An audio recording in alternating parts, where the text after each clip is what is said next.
Shalom Bapak Ibu dan Saudara yang terkasih dalam nama Tuhan Yesus. Kita akan merenungkan firman Tuhan yang berbicara tentang Allah yang murah hati. Allah yang murah hati, apakah kita punya konsep seperti itu? Apakah kita menganggap Tuhan sebagai Allah yang penuh berkat, bermurah hati kepada saya, pada kita, kepada orang percaya? Atau kita berpikir bahwa Allah hanya bermurah hati kepada orang tertentu saja?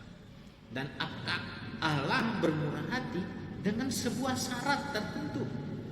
Nah, Bapak Ibu, kita harus memahami bahwa bagaimana kita memahami Tuhan itu sering sekali dibentuk oleh bagaimana kita memahami dunia ini.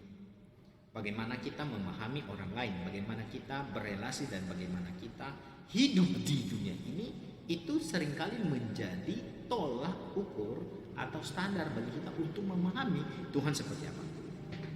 Dan sering sekali konsep kita tentang dunia ini dibentuk oleh masa lalu kita, dibentuk oleh bagaimana kita menerima tindakan-tindakan dari orang-orang yang ada di sekitar kita.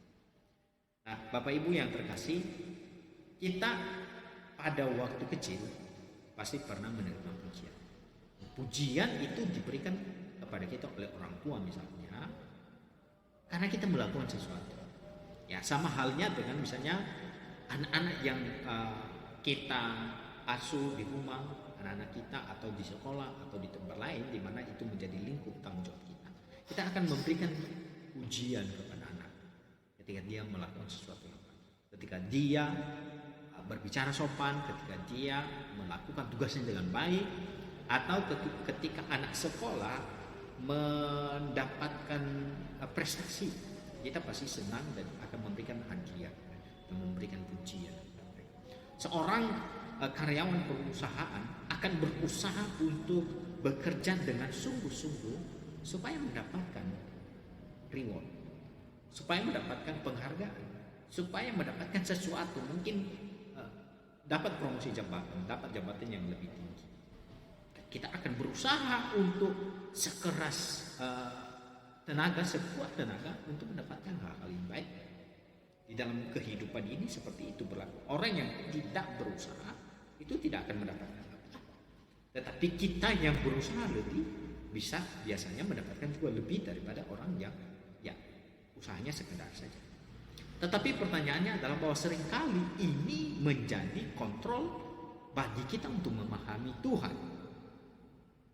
Kenapa saya katakan seperti itu? Karena seperti ini Bapak Ibu. Kita memahami Tuhan itu akhirnya menjadi apa? Yang Allah harus dibuat senang. Allah harus dibuat senang sehingga ia bermurah hati kepada kita.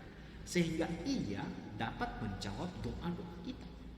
Kita harus membuat dia terkesan dengan sikap hidup kita yang baik, dengan perkataan kita, dengan semangat kita bekerja. Itu semuanya akan menjadi akumulasi untuk menjadi ukur Tuhan akan bermurah hati ketika kita melakukan hal itu. Dan akhirnya kita berusaha untuk menjadi orang Kristen yang baik, karena kita berpikir Tuhan akan berkenan kepada kita ketika kita menjadi sudah lebih baik. Kita menjadi lebih baik hari demi hari, dan itu tidak salah. Yang salah adalah ketika pada akhirnya kita berpikir bahwa perbuatan baik kita menjadi kontribusi atau penentu kemurahan hati Tuhan yang kita terima. Apakah benar seperti itu Bapak Ibu? Rupanya kalau kita belajar tentang Tuhan yang kita cinta, yang kita sembah itu sebenarnya seperti apa, di luar daripada konsep kita sebagai manusia, seperti tadi yang saya sampaikan. Allah bermurah hati kepada siapapun di dunia ini.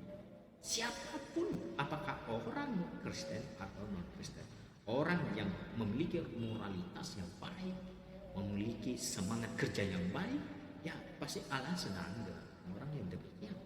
Dengan kita yang terus berusaha sebaik mungkin untuk membuat kehidupan keluarga kita menjadi keluarga yang harmonis. Ya, salah ini menjadi salah karena pada akhirnya itu menjadi faktor penentu dalam kita memahami Tuhan.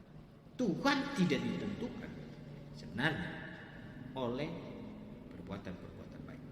Tuhan tidak terkesan dengan apapun yang kita lakukan. Tuhan telah bermurah hati sebelum kita melakukan sesuatu. Tuhan adalah murah hati terlepas dari apakah kita meminta ataupun tidak. Tuhan adalah murah hati terlepas dari apakah kita berdoa sungguh-sungguh ataupun tidak. Memang kita dituntut untuk berdoa. Kita harus sungguh-sungguh di dalam kehidupan kekristenan kita. Tetapi itu tidak menjadi penentu bahwa Tuhan akan bermurah hati lebih kepada kita. Bapak Ibu, penting untuk kita sadari bahwa kita ini adalah manusia berdosa. Kita ini sebenarnya tidak layak dan tidak punya kontribusi apapun untuk membuat Tuhan terkesan. Tuhan adalah tetap Tuhan. Tuhan adalah murah hati. Dia murah hati sebelum kita melakukan apapun. Dan ini menjadi semacam penghiburan kepada kita, orang-orang yang berdosa ini, untuk datang kepada Tuhan.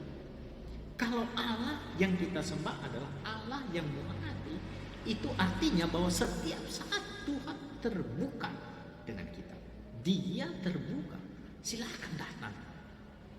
Mari datang kepadaku. Tuhan katakan seperti, saya adalah murah hati kepada engkau.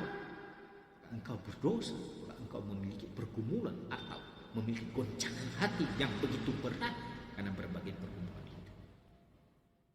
Dia adalah murah hati. Dia adalah tempat kita satu-satunya untuk datang bersandar dan berseru.